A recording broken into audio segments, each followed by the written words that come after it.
Alright guys, so we just got out of the movie a while ago. We're at a gas station currently. I cannot wait to make my review on this movie. It was that good. So please stay tuned for the review of Star Wars Rogue One.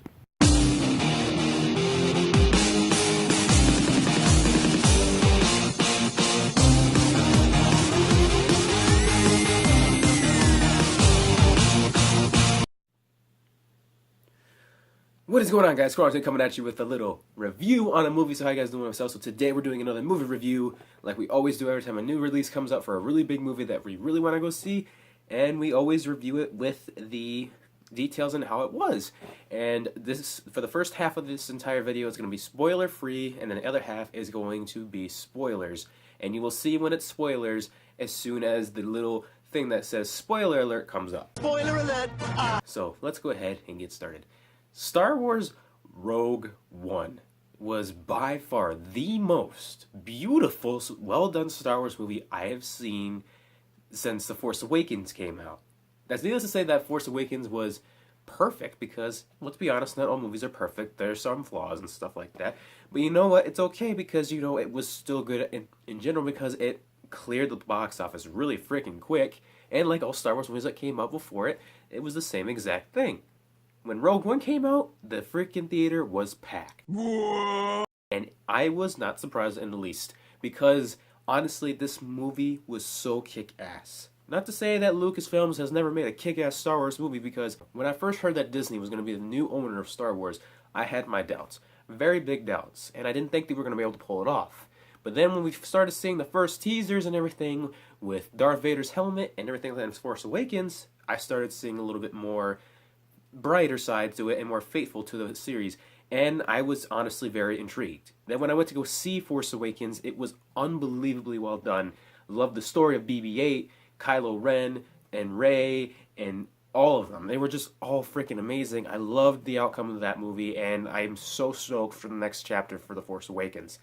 And when I heard there was a spin-off for Star Wars, again, I had my doubts, and I didn't think it was going to be that great. I thought it was going to be a complete failure. But Disney came around and pulled their head right out of their ass. And they went ahead and said, you know what, the first time we filmed this, we think it was shit. We're going to start over from scratch and we're going to do it right again. First thing that I heard is that they said it was too dark and they wanted to lighten it up a little bit because not all Star Wars movies are dark. And that's what they did. But then they said that it sucked, so they wanted to redo it again. So then they redid it again and they made it better apparently. And you know what? At the very end, at the presentation of the final product, man, Disney, well done. Well done. Lucasfilms, well done to everybody on the Star Wars. That's freaking amazing. Rogue One was unbelievably well done. When they said that they were trying to tie in this movie into the original Star Wars movies, I'm talking about Star Wars 4, 5, and 6.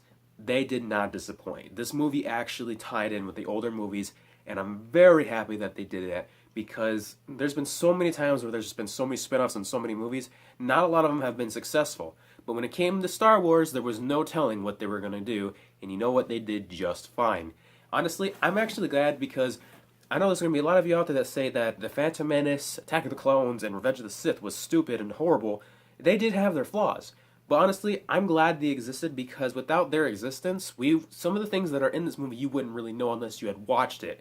Especially one of the planets that, you know, I'm not going to say the spoilers until we get to that half, but there's a planet in a certain scene that has a certain character that has been to that planet before in one of the first three, the newest Star Wars after the old ones came out, and that was Revenge of the Sith. And all if you watched the Revenge of the Sith, you would understand where that planet was from and why it originated from that character.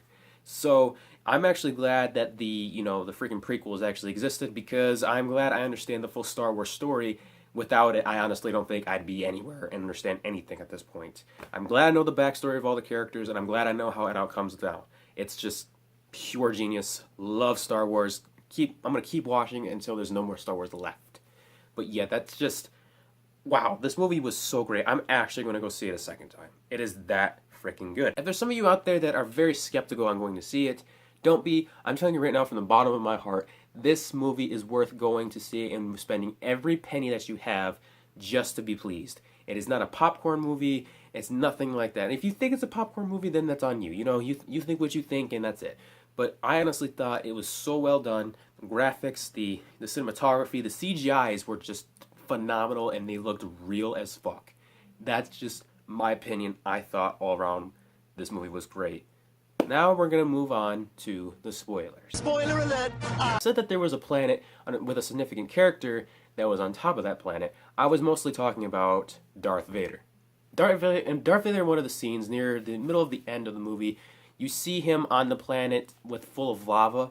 I can't remember what this planet's called, but in the Revenge of the Sith movie, when Obi-Wan and Anakin fight... It's over, Anakin! I have the high ground! You underestimate my power! Don't try it!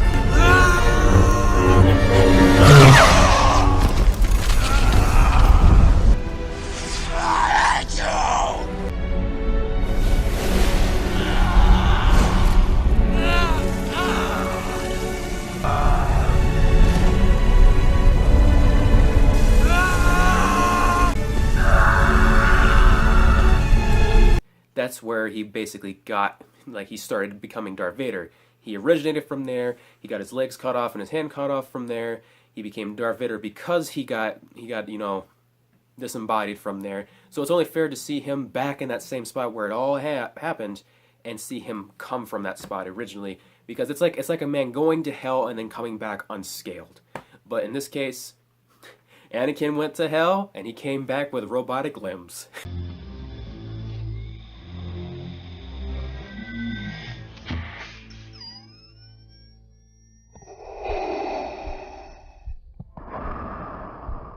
But in all seriousness, I love how they tied it in with Darth Vader. Darth Vader's entrances were just perfect in the most ironic ways possible. Don't think that anything could have been such perfect as much as it was.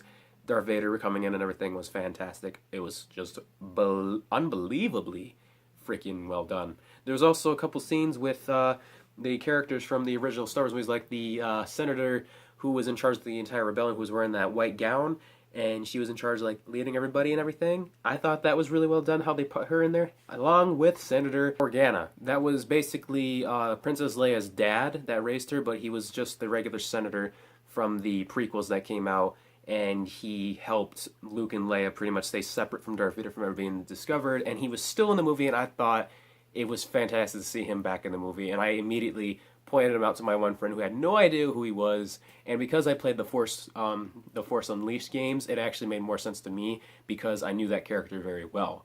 So I thought that was awesome to see him back. And then the CGIs for the Admiral from the original Star Wars movies, I can't remember what his name was, but I knew from the fact that I was very shocked because when I saw him in this movie, I was like, how? But I thought, isn't he kind of dead? Isn't he a little old to be playing the spot? But then when I got a little bit more into the scene where it shows the Admiral looking at the Death Star's completion, and it kind of got me a little bit looking into his face, I realized, oh, that's CGI. That's fake. That's not even him. That's not really him. But that's the thing. I was so impressed with the CGI of the face for that guy that it looked so real. I legit thought he was still alive after all this time. Along with Princess Leia from the old Star Wars movies, her face in CGI is just perfect. It looks so real. I've seen things like this before, like in Terminator Salvation, when they brought Arnold Schwarzenegger back in CGI mode, but this was by far the most perfect CGI face I have ever seen on a character, and it was super good. I also like how, at the very end, it ties into the first Star Wars movie, A New Hope, because if you remember A New Hope, Princess Leia was on the ship, she's running away from the Empire and getting shot at, and eventually they get boarded, and then Darth Vader takes over the ship and then finds Princess Leia and takes her away while C-3PO and R2-D2 escape. And that's also another thing I like. I like that there was tie-ins from original characters in this movie. We see Princess Leia, the Admiral of the Imperials, Darth Vader, R2-D2 and C-3PO, and the two bar guys that picked a fight with Ben Kenobi and Luke Skywalker. I thought that was fucking amazing. Not only that, but the scene with Darth Vader kicking ass in the very end just to get the Death Star plans back into his hands was 10 times badass than Kylo Ren coming around and beating the shit out of machinery. It was that freaking good. Oh my god. And the fact the blind dude in this movie, I thought he was just going to be some character that was going to make some sort of significance, but this guy was the legit badass of Jackie Chan in Star Wars I've ever wanted to see in my life. Not only that, Star Wars has a really good lineup of robotic companions. robotic companions in Star Wars since the very first one has been a must, and they've always delivered with that. We have R2-D2 and C-3PO, and they've been around for the longest time. Next thing you know, we got BB-8, who does an even better job, and now we have the Cade bot, which was an Imperial assistant bot, coming in and acting all sarcastic and rude and being negative on purpose occasions and stuff like that, and he did a fantastic job being a robotic companion. That was just unbelievably well done on their case. Star Wars, just keep up the work, please. Disney, Lucasfilms, keep it up, please. This is just too much. I don't think I can handle this shit. I thought spin-offs would suck, but this spin-off was by far the best spin-off I've ever seen in my life. So 10 out of fucking 10. Best Star Wars movie I have ever seen in a while. That was freaking crazy. Oh my god, it was just that good. Especially the war scene with the Rogue One battalion coming in and tearing up shit. It was 10 times. It was like a bunch of fucking well-armed, trained commandos coming in and fucking shit up, even though they were outnumbered 100%. And it was, wow, this movie was just crazy good. I cannot wait to see it again. It's going to be that freaking good. I'd see it again, and I'm buying a shit ton of fucking Star Wars stuff. It's like that fucking good. So that's all I wanted to share with you guys. If you enjoyed the fucking movie, please tell me in the comments below what you liked about the movie. What was your favorite scene? If you don't want to spoil anything, don't spoil anything, of course. But yeah, thank you guys for watching. If you haven't seen Rogue One, go see Rogue One. It's freaking amazing. Tell your friends who wants to be a Star Wars fan, tell them to go see this movie. It's freaking awesome.